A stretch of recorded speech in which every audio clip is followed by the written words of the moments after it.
حضرت ابو ہریرہ رضی اللہ عنہ اللہ تعالیٰ کے فرمان بے شک نماز فجر کا پڑھنا فرشتوں کی حاضری کا وقت ہے کے بارے میں نبی صلی اللہ علیہ وسلم سے دریافت کرتے ہیں۔ آپ صلی اللہ علیہ وسلم نے فرمایا وہ رات اور دن کے فرشتوں کی حاضری کا وقت ہے۔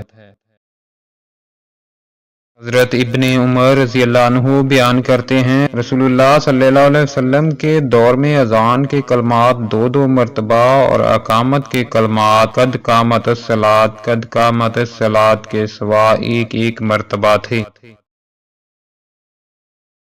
حضرت عبداللہ بن زید بن عبد ربہ بیان کرتے ہیں جب رسول اللہ صلی اللہ علیہ وسلم نے لوگوں کو نماز کے لیے جمع کرنے کے لیے ناقوس بجانے کا حکم فرمایا تو میں نے خواب میں ایک شخص کو ہاتھ میں ناقوس اٹھائے ہوئے دیکھا۔ میں نے کہا اللہ کے بندے کیا تم ناقوس بیچتے ہو؟ اس نے کہا تم اسے کیا کرو گے؟ میں نے کہا ہم اس کے ذریعے نماز کے لیے بلائیں گے۔ اس نے کہا کیا میں تمہیں اس سے بہتر چیز نہ بتاؤں؟ میں نے کہا کیوں نہیں، ضرور بتاؤ۔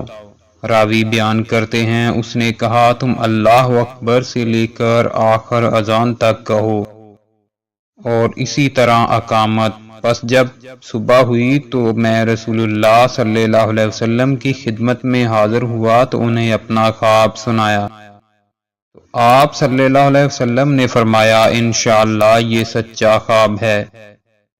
آپ بلال کے ساتھ کھڑے ہوں اور آپ نے جو دیکھا ہے وہ بلال کو سکھا دو، وہ ان کلمات کے ساتھ اذان دے کیونکہ اس کی آواز آپ سے زیادہ بلند ہے۔ چنانچہ میں بلال کے ساتھ کھڑا ہو کر انہیں اذان کے کلمات سکھاتا رہا اور وہ ان کے ساتھ اذان دیتے رہے۔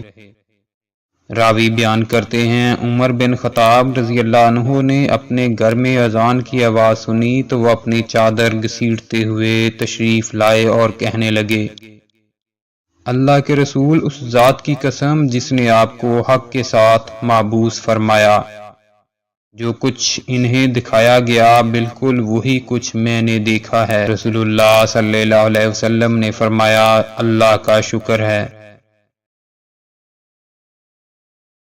حضرت ابو ہریرہ رضی اللہ عنہ بیان کرتے ہیں رسول اللہ صلی اللہ علیہ وآلہ وسلم نے فرمایا جب نماز کے لیے اذان کہی جاتی ہے تو شیطان ہوا خارج کرتا ہوا پیٹھ پھیر کر بھاگ جاتا ہے حتیٰ کہ وہ اذان کی آواز نہیں سنتا، پس جب اذان مکمل ہو جاتی ہے تو وہ واپس آ جاتا ہے اور پھر جب نماز کے لیے اقامت کہی جاتی ہے تو وہ پیٹھ پھیر کر بھاگ جاتا ہے اور پھر جب اقامت مکمل ہو جاتی ہے تو وہ واپس آ جاتا ہے اور وہ آدمی کے دل میں وسوسے ڈالتا ہے اور کہتا ہے فلاں چیز یاد کر، فلاں چیز یاد کر، ایسی باتیں یاد کراتا ہے جو اسے یاد نہیں تھیں، حتیٰ کہ آدمی کی یہ کیفیت ہو جاتی ہے کہ اسے پتہ نہیں چلتا کہ اس نے کتنی رکعتیں پڑھی۔